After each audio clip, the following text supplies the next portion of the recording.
thì nói chiêm nhàn chiêm mình sẽ chú ý các ông cụ mà như sao sẽ phúต่อชิ้นยามสกินนี่ đừng có tỏi nhàn tôi chiêm mình được ạ bốn mà lên xin theo ống cũng mang chỉ tao là lên không cũng lên xin về thứ nói quảng tiên trang hộ đồng buôn trà hay trang hộ á quảng tiên hoa quảng tiên hà vô thì sâu thì thôi cái sâu cái con thầu đúng không chú ý sau đây là đi cháu thì cái số cái mảng pháo mảng gì cái mảng sao giờ hay đúng không cái phủ á cái đúng không hàng giấy trả nó cái số này hàng cầm mày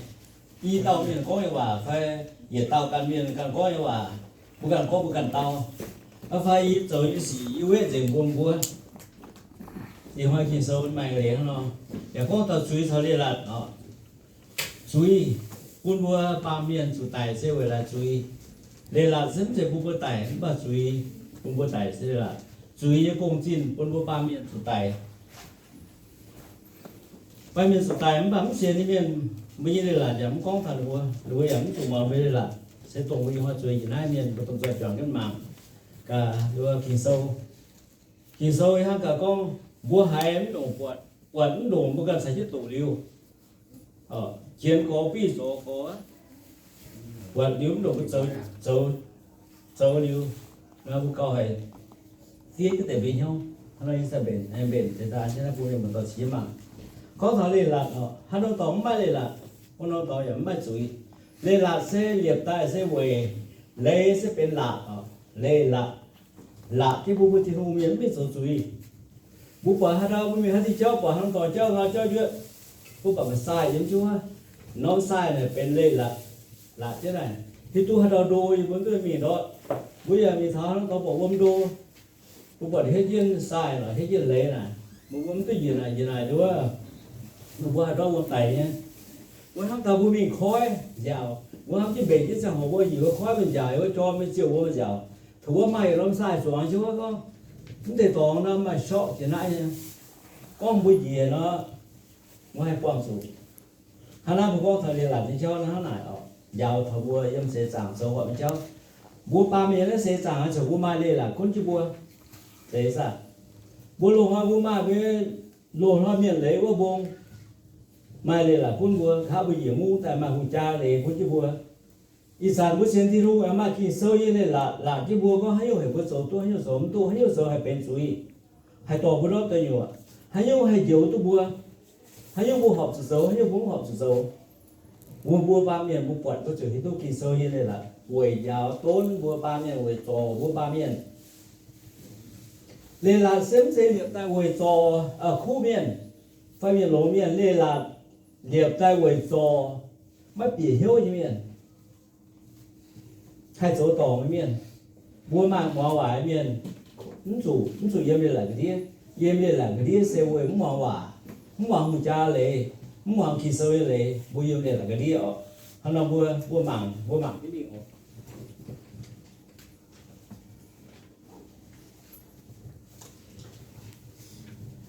mà cả chỉ con là buôn suy dầu chiếu xếp 10 căn sủ khâu buôn suy dầu chiếu xếp 10 căn sủ khâu Roman xếp rằng ta xếp cho thằng bên nay hết tiền nó 7 con cả đáo nó tao mua mảng cái nó mua mảng cái nó mua tao cầu khoai sầu của chúng tôi mua hàng kỳ thì tao tía siêu thiên hòa lén xin mấy em ít hỏi anh vào thầu chiếu dự viên giờ nó số chỉ nó số mai yên bà con gì chiếu à thôi thì hùng tôi ý chẳng tôi học sự con nghe tôi sáng thì tôi xin tôi con bà nó tôi có hay sự suy khó sự suy yếu con suy cái gì cái số hiện nay tôi nó sáng thì bây giờ tôi con hôm nay ở nó sáng thì tôi xin mình cũng chỉ tôi gì yên hỏi giờ tôi đi buôn hoàng miệt xuống rồi hay bị nhau thì cái sốว่าtôi suy yếu ở chỗ ta tôi nó sáng chỉ mạng nó vô căn để sẽ tổ điều hắn có nó phía trên cái gì nhau hắn thông xã thì bồi bồi xuôi gì hoàng miền lồng xuân nhau xuân ê thành những hoàng vì con nghĩa có người bè lẽ sinh xã thì chơi chung khỏi chịu với tôi gì ta cầu thì chơi buồn amen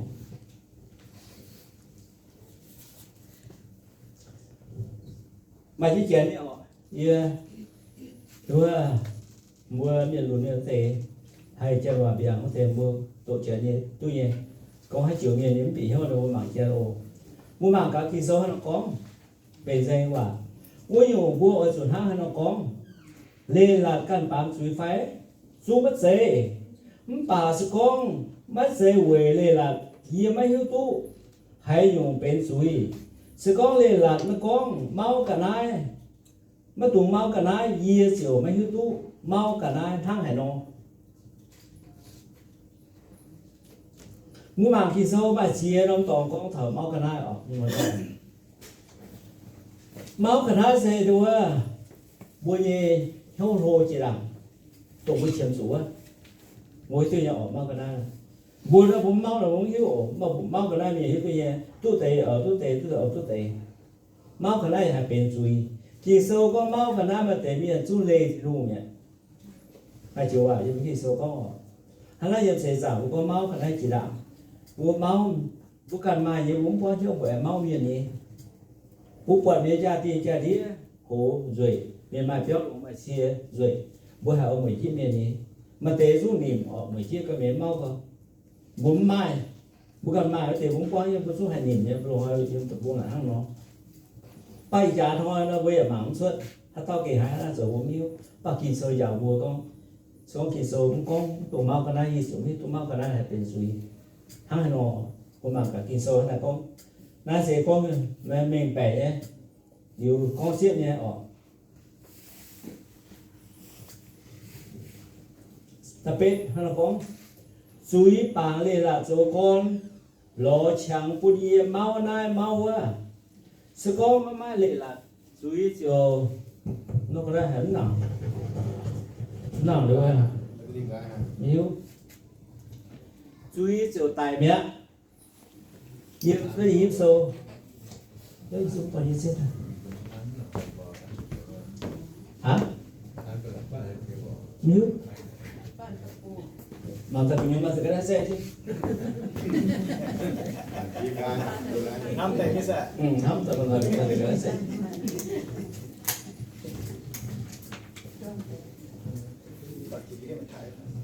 mùi tụ nãy chào tự xét sở tập bên nó từ tôi chịu vào mất tổ máu mình trả tiền trả đi mất tổ máu mình như nấuข้าว nộp về miền như đâu á chỉ số con yếm của con và chỉ số con chứ con tuổi máu miền như áo miền bù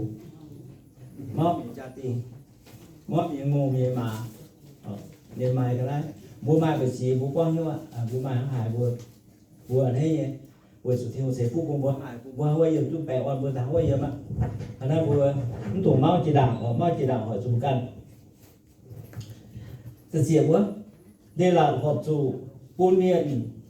giang kiến đào ruộng đây là buôn miền chủ tài Levi sâu bố mà Levi sâu nhà con chết ở Levi sâu mà cả Levi sâu nó có ở nhà có thợ rồi con xem phu nhà cho tay hết chết rồi Levi sâu này quê nái mới mua ở chủ hoàng lồng yên như lỉnh căn lồng yên như lấy miền e chiến dầu chiều tu mẹ giang ye sẽ chiếu hàng con thảo vừa lê lạc ở có hàng còn mai lại hết luôn alo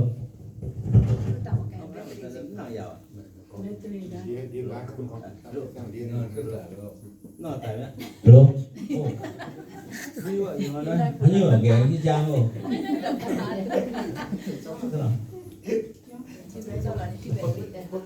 thiếu tao đi ồ thiếu gì thiếu tàng đi em mình dọn vào chắc chỉ cái này thay nó cần phải dọc vào chắc chỉ cái này thay mưa được ra sang phút như tôi tổng mình hết tức thể chuyện riêng đó nó mới như là số nông tòng ở vừa chào thầu với tập buông đó vẫn ta vừa hiu tuy nhé bố mình bạt béo nè vừa thò đo đô nè quật chân hết chân xe có làm nhỉ quật chân choáng cái sai với con bố muốn để tóm con bạt béo ngày cái số nào mà nó sụt tải mà nó sụt tiền suy quê chu nông tòng này mà mai sai nó bố bạt béo tuy nhé có mẹ thấy ở nông tòng mai lấy nông tòng là mai suy và con hàng tỏ con có chuyện có bún mày này bà điểm bún quảng là pháp và mày số mày ta bên suy ở hàng bây tôi con hàng tỏ mày lên là tôi sửa tài vậy vua con em có bế thảo tề vua con cha cháu khi số này con này con kia con thảo con cha như này ở chỉ đạo bút số hồ sen chỉ toán như cháu là bốn mắt con cha lấy quân vua mày lên là suy vua sao cho con mà vì sao ta giờ tôi nhấn tỏ tao bờ gá vua con với cha số vua hết tôi một miền sử suy giàu vua con vua chẳng con cái yên áp với mẹ quật đéo rồi dám thao bên số béo xía rồi dám thao bên số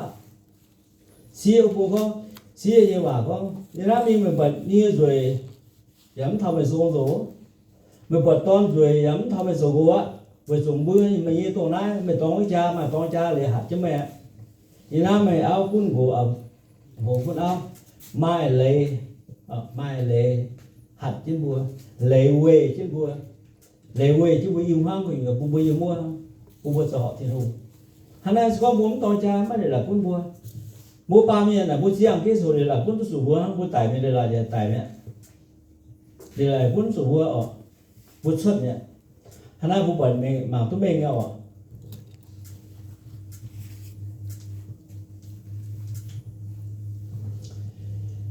chìa phàmแต่เสียจังเสียฟ้าเยี่ยมโอ้ยสกองเลยละลงเนี่ยเลยละให้ปุ่นยี่ไต่ไฟจุ่มมาเจปุ่นยี่ไต่เส้นตรงจุยยี่กงจินผู้ป้าเมียนจุไต่ก็ผู้ปามจุยผู้โจตองกิเซอร์เลยจุไต่เนี่ยเลยบุหิตเนี่ยออกcon bún hoàng bùa gì nó bằng kim bùa mai hùng trai lệ hạt chứ bùa có một số tổng bằng kim như lệ ba miền số tổng hùng trai như lệ bùa chủ khấu hùng cha bạc bùa dễ sợ ngồi tỏi như cần là như thái bùa như chơi như vớt bùa vậy như sim chơi thái bùa vậy sim chơi như em cái lên chi thu như em cái chỉ bị lô hùng cha em tiền như chủ như em hiếu tụ hài em phải em ngoài hiếu à tập phun gì tập xin chia sẻ tấm chụp gì rồi gì em biết tu hang nó không cha vô tiền vô hang nó không hiểu bài hiểu tu thảo con bốn món này là tôi chụp tiền chui ở quầy phun gì hiểu tu chui sự kiện hang hay nó hang này lại lên là bùa hiểu tu chui xây vài thảo tao à hai mươi một tuổi à thì khi số à mà giang ở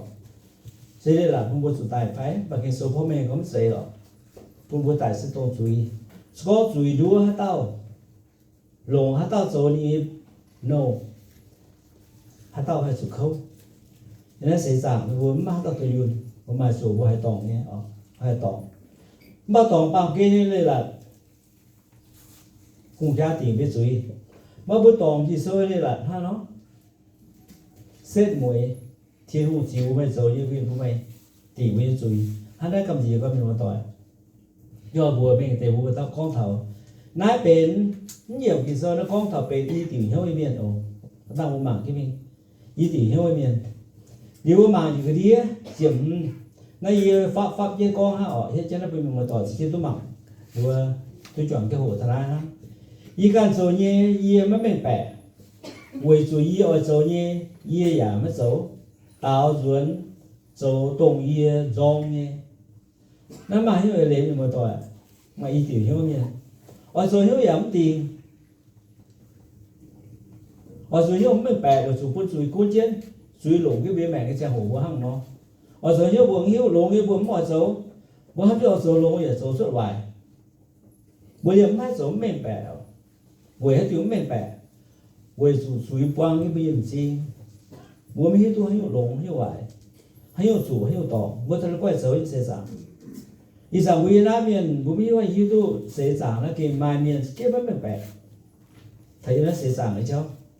mai miền mình bẻ nhé bà xấu mà tế kính mình bẻ xấu tỏng ta gá quang chủ đi rồi hiểu tu lên là sẽ lồng em bà buổi chui đua bố trời như xỉ bố tôi cần chủ khâu chú ý sẽ ô hải ở với tu chú ý sẽ hòa cho tao ạ nhưng mà tỏi số hát tao bốn chú ý cún chú ý rèn cho hát tao miền xét mười số khâu ạ tao muốn mang cái chú ý hát nó trồng công chiếm lúa sao chịu chết thì thang nghe tăng hòa tao yên chịu chết ở tông yê châu liu yê mọi châu yê sĩ yê chiều lèn lê lạc xe lống nhé yê hít tu yê yê ba miền yê hiếu mà mai hay dùng lống yê kê ở châu lống yê giả mà hay châu nè nhưng mà thôi về chỗ bữa cái như xe cái mai y tiểu hiếu mai suy yếm trên bèn cái bữa cái ở rồi chứ cũngไม่ชัดrồi nhưng mà tỏi số muốn khảo thiên của cha bữa ba mươi cha nó kêu mau có gì mà tỏi số bữaกันทั้งที่bữa thảo suy bỏ cha nàyไม่bỏ gì bữa thảo sa tàn bỏ cha nó bỏ gì số muốn khảo thiên hùng cha thiên hùng muốn xin đi cái yếm mới nhau thiên hùng có mấy là phải đi xí tiền do yếm mới nhau yếm biết muốn chứ bữa hay gì để nhiều bà số bữa xin đi yếm mới nhau số bữa hay gì ở bên mà tỏi mọi số nhau mà hết số ở số lông hết số hắn chứ phải số lông mà chui bang chứ nhưng mà thôi nói chuyện cái gì bây giờ sẽ giảng cái trang hồ đó vừa hay là quay yếm ở bây giờ xem thiếu vừa ta là quay xem quay yếm hắn bảo lệnh chế vừa nó phải thiếu kín tại vì số phải cho nên thiếu kín vừa nhỉ thiếu bốn cho tiền xin tiền cái vừa phải như nào nhiều nhỉ nhiều khuyên hay vừa những ngồi quân suy mò liền vừa trang có suy mò liền suy là cái hết này hàng xếp có suy ăn tỏ sắm không tỏ mà xỉ sắm vì rằng bữa vào lùng đĩa nó sẽ giảng đĩa bữa bảy nó sẽ hắn ông tập buông số suy sắm bữa vào cái giảng lùng đĩa hắn ông làm hắn ông tòng cái thì hồ cái miệt cái số tháo cái kia số sim của miền tỏi kia ở số khảo thiên hội cha khảo lống tôi quay xiên nó kia xiên kia sâu à bữa hắn nó sâu bữa nó sâu có dùng ba này bữa bị hiếu bà bữa mảng cả à cái ba miền miền tỏi Việt Trung hắn nói yếm bữa nó nói yếm bốn tuy yếm cành nhiều lắm tỏi thì sâu ở hắn là bố miền tỏi bị heo thái có mà giá cỏ sâu có chưa giá cỏ sâu thì có y chúng ta miền mà y nhiều heo miền ở chúng ta miền mới dùng năm chiếu ở buôn hay nhiều đi về chủ nhiều miền mà y tiểu heo sâu hay nhiều là mất tỉnh một vùng miền biên ở y hoa quật đúng xịn có hết để cho hoa quật có mau thì nó cái hết để rồi có mau thì phao gì á gì liều chiêu nó bị hại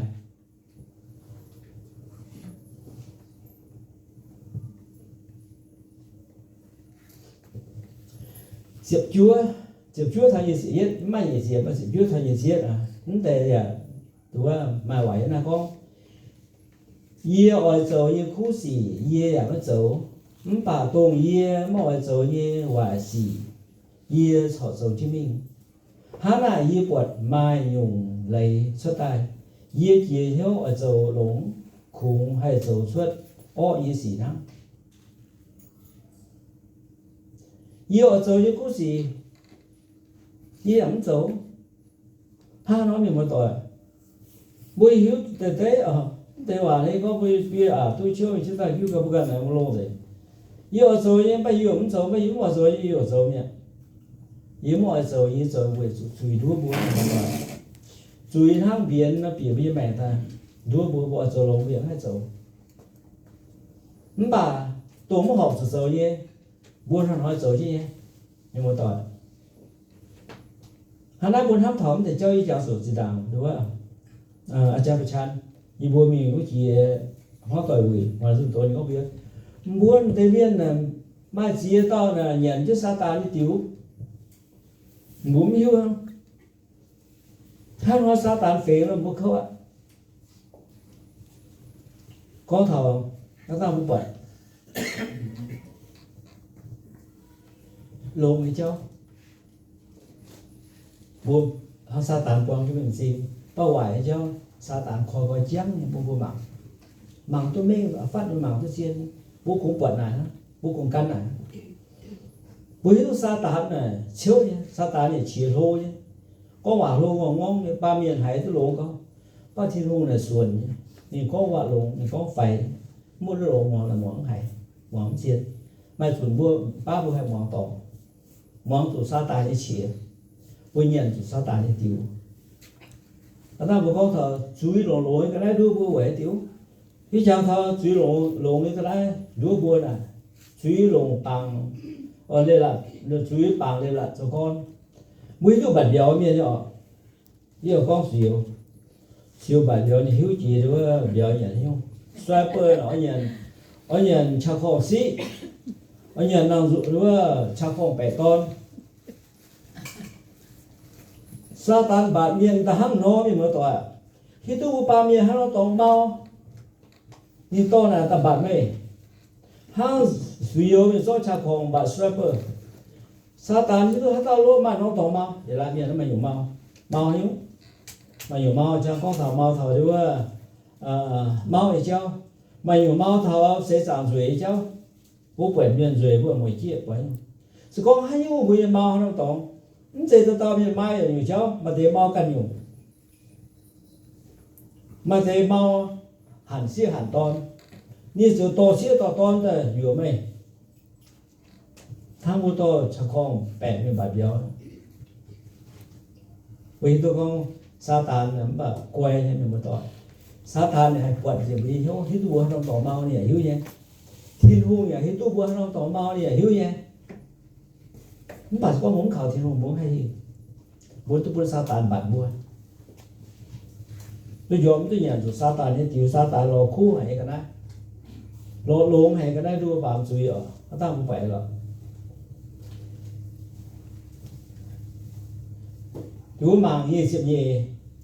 yếm gì hiếu cái nhung gì ẩn hết hải thiên hùng như lấy như sự phàm bà yếm gì xin mai căn nhung lấy nãy nhung lấy én sau yếm gì hiếu ẩn hết với nhung lấy bỏ trả hôm nay yếm gì xin bùn yếm bám suy nhung lấy chiều hình yếm cuốn gì con thảo bùa em sẽ rằng bùa cái ở tao miền phải nhớ bạn bùa mày có một cuốn suy tỏ nó bùa mày chia nhổn ham gì cháu ham nay nam mua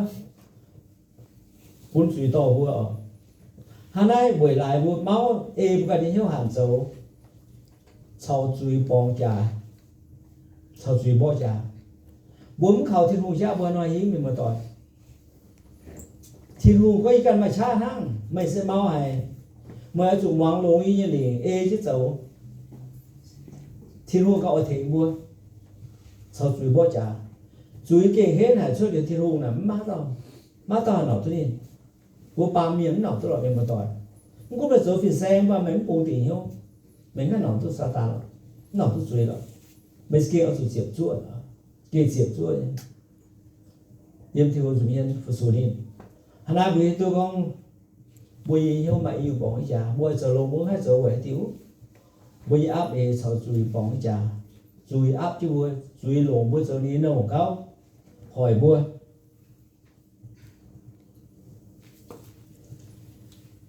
mà các chui hỏi bùi đòi khâu chui có như bùi chầu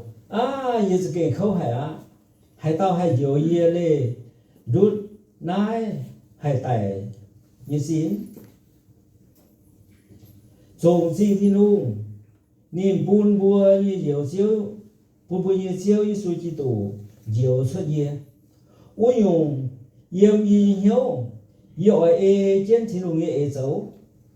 trẻ có buồn bùa in để tao lúa cần con chỉ vào mà ta ye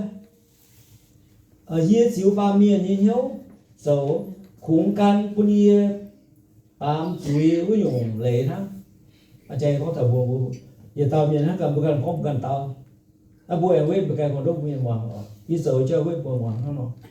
không thể buồn tao chút bị hiếu nhé bố em rồi nhé bảo bố mẹ rồi nó thể xuống tổ thể cho hắn ai có bốn thì dùng to bố rồi nhé bám suy ở khung buôn ở khung can buôn như bám suy hữu dụng lệ lồng nghe bún dầu lồng nghe mình bún dầu bún ngoại dầu không bảo dùng mua hộp rồi đi mua rồi chứ mua hết tiêu mình mua tỏi mua em lỗ thì tiền chạ em lỗ thì tiền chạ em xiên pháo thì tiền bịa thao thiên hồ cho khác mình vừa duy giờ bây giờ yên chứ một đồ trắng sai cái thao thiên hồ cho khác còn mua thao thiên hồ cho khác thì con ngoài đi mua chút hải pháo mình mua tỏi mua chút bóng thì duy ạ vừa duy giờ mua sắm mau này mua sắm sơ thì con lắm đi 不做法天会推，不把法天多，我假一些法怪要，我关关的法，你忙一轮忙，几康的人，不忙的话，八面也得有，教草不先，不面法天多教，这个咁子係冇代，不係龍電叉哦，又冇拖冇冇，誒先法啲電，所以南法天我推邊嗰啲法，即係話最神冇驚，冇驚法天我推冇成啱啫啦，其他係神咯，冇面冇代我哋ใช่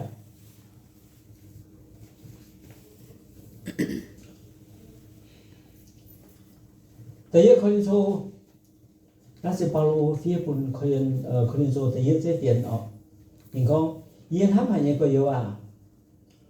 buổi nãy mà vừa ở chủ xiển uốn, mất tổng thúy, ở chủ dần dần xuất cha dầu chiếu như công, buổi chủ mày vừa hiếu tụ, mày vừa buổi chiếu dầu công, mà mai để nhiều, mà làm lộn.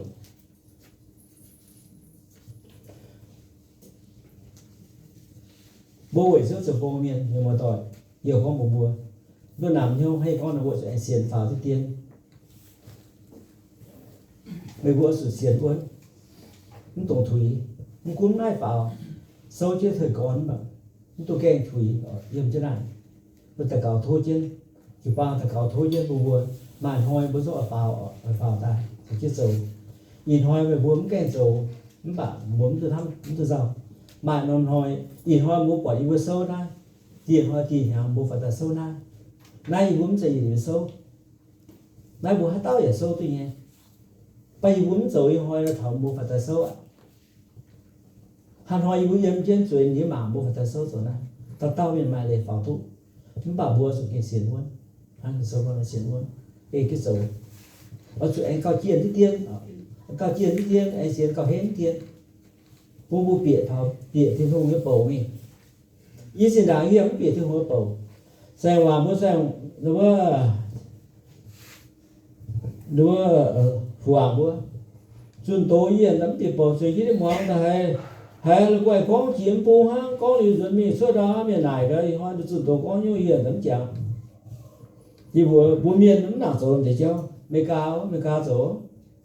bữa sau nó mình sao rồi ta mấy hoa mình sự tổ thì có hay hiểu cái xấu thì có thở hiếu không chẳng ta nó vậy là hay nhé có bia nha mình có món có bên này mình chưa thấy được cái số mấy ăn hiếu thì có những bạn hiếu là anh chàng này nhưng mà mình có thật sự gì nhúng món chúng tôi gì nhúng mình khai lại cái gì tao sẽ đảm có bữa sau mình cao tổ đi bữa sau cho mình cao mình được kem mình Christian kem mình cao bữa sau mình cao này việc quay nó cái xa mày rồi mà cái thứ mày sẽ xiên thì mình vẫn xiên như này cũng bây giờ biết tôi đừng có vậy thôi thì hoa thì sẽ có hiếu con thở như buồn mình bẻ ra tiền về hay có là hải mải cái cái miếng như thế thôi, mình có những gì rồi này phải bao giờ cũng tốt nhiều á, thì giải như chàng thời thăm thời nó còn chàng xuống cái ca lại gì,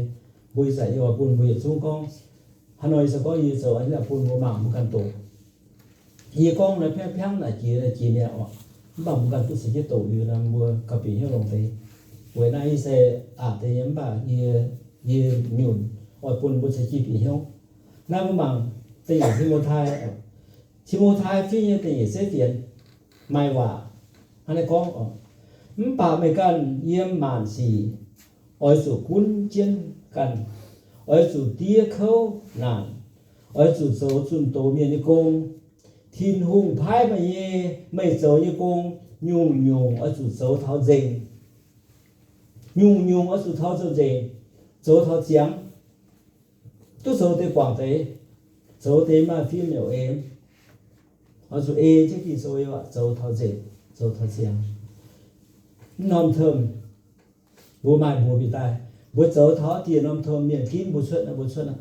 có miền kín bố xuân bố số thao xiang bố số thiên hùng kia thắm hải bố mình một tỏi những mọi bố địa tàu hay tàu đó thì nhiều những mọi bố địa tàu hay tàu cũng tôi nhiều suy này miền nhiều bố tàu tôi nhiều gì chỉ là mà quả chào bố hầu xiên uốn xiên thò xếp mũi hắn làm được tôi nhiều ạ yếm mạn xì và chủ tiếc khâu nào như chào thò kia chỉ đảng xem hoàng sau đây nhìn con mà con tu giả đứa con tu chiên miền là dòng xoay hoàng đứa phụ hoàng còn tại con tu chiên con tu trả miền là dòng phụ hoàng vì rằng vua phò tại ở con chiên miền là dòng vua bằng bấy nhiêu thì có thể tiếp có nào đấy mình ở chủ tiếp miền con tổ mà ở chủ tiếp miền đứa mắng pha mùi ở chủ tiếp miền có mày con như quả hắn ấy vua tôi làm nhau vua tôi làm nhau bữa tao mai sửa được vua bị nó tòng bây giờ anh hết được bây giờ bây giờ được bây giờ mai sửa vua tiếc khó nào như sao tôm nào là con thợ miền cổ miền tiếc khó nào tiếc buồn xin như bèn sao tôm nào có thợ đi là khâu có cái hàng bao coi có mình hai phần số tôm nào ta vua cổ chứ đạo chủ tiếc rồi chủ yếm hay có miền cổ miền hát tao có cổ ta đi nhiều yếm hay quang chủ miền cổ miền hát tao có ở tài em nào tôi tài ở tài chuẩn giải tài buổi hay nhiều ở tài là xin mun có khâu có nhá nhưng con này nhiều hơi dễ mãi nói như vậy tức là bởi mà dùng còn pháp như con này cái đấy nhỉ coi nhẹ mãi pin mình thôi có cái xe xin ra mun dễ khâu có mãi rồi tôi lộ ta nhưng mà tỏi vùng mùa luôn như muốn cái hiếu như mùa đảng mùa thì hoa mùa mun là muốn rau mùa số bút của ta xin số là mun ta mà bẻ xăm y hoa mun tế giao hoa cả lỗ tế thang hoa này em muốn tế hàng ta dầu hoa lỗ tế nó chế hoa này em muốn tế hiện hoa muốn này hoa mua quang lụa chia miếng tổ bèn biểu như gì chủ tía biển kỳ bỏ và tía buồn xin càng buổi một càng buồn xin hỏi vô không bây giờ chủ tía buổi nay buổi xin thì hôm miền có muốn tía mai tới bây em xây giảng tía tụ do được một cái hình ảnh buổi chủ cố tại khâu hải xin giảng môn buổi xin thiên hùng bắn mai nổi mai xin phím muộn kỳ sôi và cho một cái hình ảnh tổng thiên hùng như vậy nhưng mà rồi như chỉ giảng rồi như có nhiều là có biết như hay khâu hả nó bây giờ xoay cái mẹ ạ thì con mình còn chút số kỳ sôi không có cho một cái mẹ tôi bị tin to đi chào sự đó mong với ba ở tình hệ ba đấy nhìn đó mùa trái nhiều có một bao nhiêu đồ há khơi ở chỗ tía thầu một cái tại tôi hỏi với mẹ tôi bị tin to muốn tôi quan tỏ đi chào thánh chiều nó kiện gì có nhiều như có nhiều tôi tỏ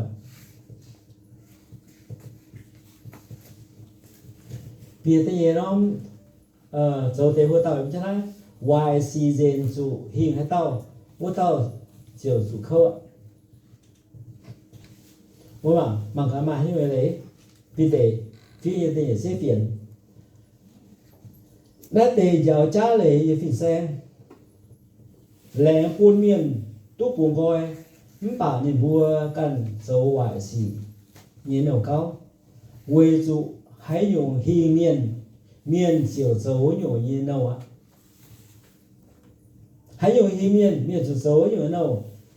giờ trả lời về phải xì miền ở kỳ sâu có mấy số khâu á mấy giáo như hòa sáu mấy số như xỉn tỏi mấy con buôn cứ bang miền cũng tôi buồn coi ba mươi can để tao số chứ suy như nào cao bùa đám nó mình tao phải bố sĩ số miền là bố lục khuyên miền có mấy ở chỗ nó ba mươi can là bây giờ tao bám như can là bây giờ tao bám suy nào cao xếp mấy số khâu ở nó thôi bố dầu suy như nào bố dầu miền nhiều hùng cái bầu suy như nào con hắn tao hắn là dầu xếp mấy số khâu kỳ số phi có pha lên xì miền này phi xe mày mua số khâu á mua số mua nhóm gì muốn bẻ phim mua con buồn thì bằng con mua xe thì nó sợ mua tôi buồn gọi tôi lốm mà nhìn căn sâu cho đây cho xa cònมีquấn quay như tai tháo nào các bạn tiêu mình há bùi ấm bùi in hát tiêu mình thìn tòng bùi ấm bùi in hát tiêu mình thìn nhựa bùi ấm bùi in xuôi đi can mình mua số pi miền mua số thao lồng thì cho mua cái băng mua số mua chiên nhé muốn chiên muốn tôi có bùi ẩm tôi không bẻ luôn là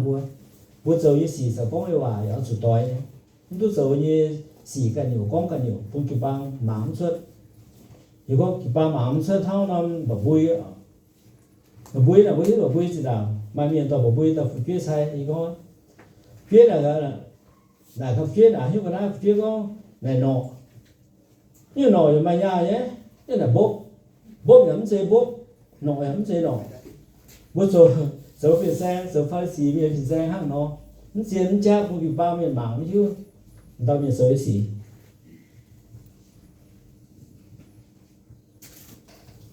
ta tụ ở nhẹ chiều á mà hòa sẽ có mấy yếu tố mua nhẹ nhiều siêu Giêsu Kitô nhìn mua chiều biểu đốt bằng kê như hoài xì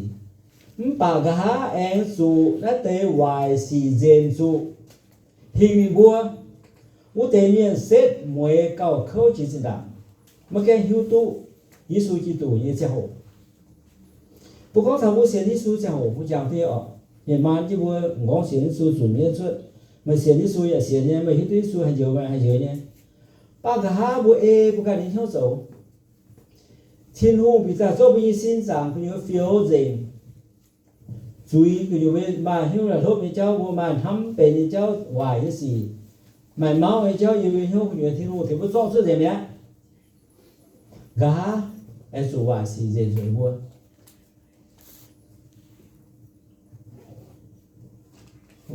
em tổ chủ đó bà gá em chủ nó tề hoàn sĩ dễ chủ hi người mua u tề miền xếp mùi cầu khấu chỉ sẽ đảm cái YouTube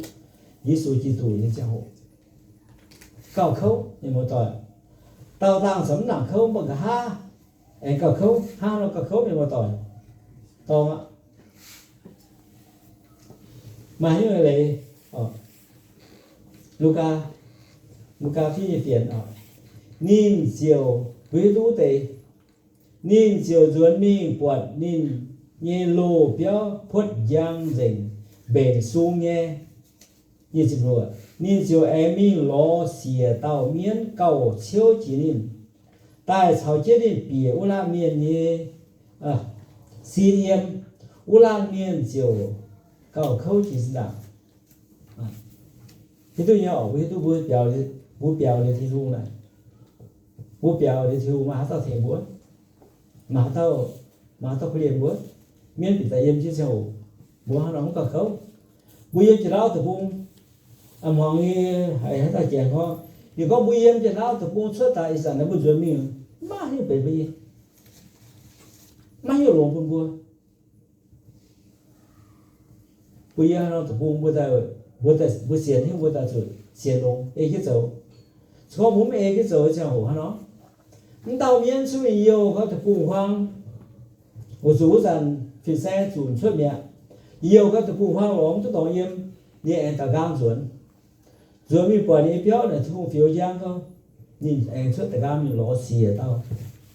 sai chứ đi bị hiện tao xìa tao để tao có chiếu nè tao gang ta sao chiếu làm mẹ em hôm nay bố mình mà tỏ trên mạng tôi xuất thì không bố xiên hết mà màn chui thế này tôi thủy mà màn chui chứ ta cào chứ bằng miền giàu chứ đây cái dầu gà xiên mồi 4 chủ đồng trên chủ cả khơi chỉ là họ một tỏi đây kỳ sau nó mình coi mình một tỏi chủ phó như đồ là một chủ nó skin không giả nhé hắn nói bố mình một tỏi khuyên mình một tỏi con bùa xiên thu mình bùa hải bùa con chiên vào hay như chiên bùa con chiên bùa cái ba mình một tỏi hay như dễ bùa con dễ tôi còn bẻ đua coi nhiều bữa giờ thì họ phải xì thì xem con quân kiểu miền mùa cái ba mình mới xé xuống miền tôi bùa quay vào đồ cằn rồi cái suy yên bùa con bùa cằn là chèo hồng bùa là bùa miền chèo hồng bùa cằn xì dễ bùa là bùa miền xì dễ hay như họ như là con bùa như là bùa như cái tỏi xe phu của con như chạy đó chủ đó miền có nhiều khuyến phía tài nó Sunday school nó yếm hai khuyến rồi như phiến tài yếm mọi khuyến như khuyến là yếm mấy dùng xe phun rồi miền ta miền đuổi miền phong nhưng mày hiểu tài nhưng mày toàn uống bờ tái gì phải đám chỉ là mày tàu bùi miền tỏi có bùi tài ye đó lột quả đó cam yang ở cam yang là cái gì miền hát sợ bệnh tài là gọi là tỏi chứ này qua phun tại sao nhỉ sai chứ đâu mà đi tổ gì bữa xong tàu dưới xíu mà xong tàu tài là có gì mà tại vì đi bữa xe nào thì to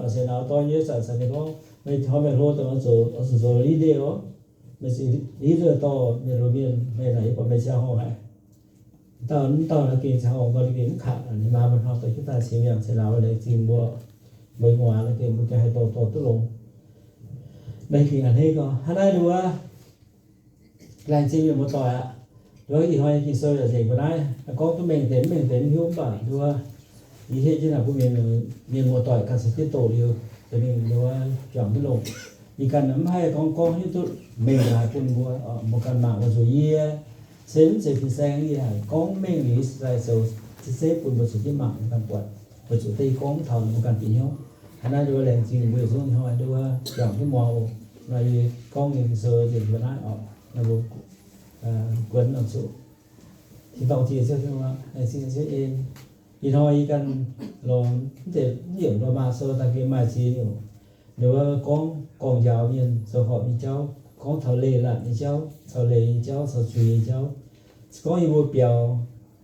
bộ biểu lệ là với sự chịu ở đó chùi lệ là sớm sẽ quy bộ bán miền số tài và chùi sẽ chùi những công trình quy bộ số tài năng hắn nói có những bộ xiên lệ là chỗ hay thấy cái mua hay xin gọi chùi đèn xin lại thiên hùng quân nhiều đồ mà sâu giáo thầy vua ha nó xin chùi ha nó bền chùi ha nó không bền chùi như cha rồi hay hết khảo chưa thiếu cha thì đi vua biểu rất chùi ô đèn xin mà quân chùi gì miền đến chọn cái mòn phải dân bằng thôi chưa thể phục quân vua thôi chưa thì thực sự là bị về nhau mình anh chỉ dùng nó nhiều chuyện về nhau quân cần hộ xăm khi tụ ở cha như chiếu bắt em quy vua ASEAN vào thứ tiên quy vua mình thảo chiếu như thầy coi mình làm sao vào chiếu thầy mình vua sử dụng hoa kín bị nó vào cho mình vì sự vì tôi hiếu lồng hiếu hoài hiếu hợp rồi vì hiếu nhỉ nên xin số chiếu sẽ phục vụ họ sử dụng vào miền ô quân sẽ hỗ trợ cầu tới chơi mùa amen tầm mấy chiếc này tầm mấy chiếc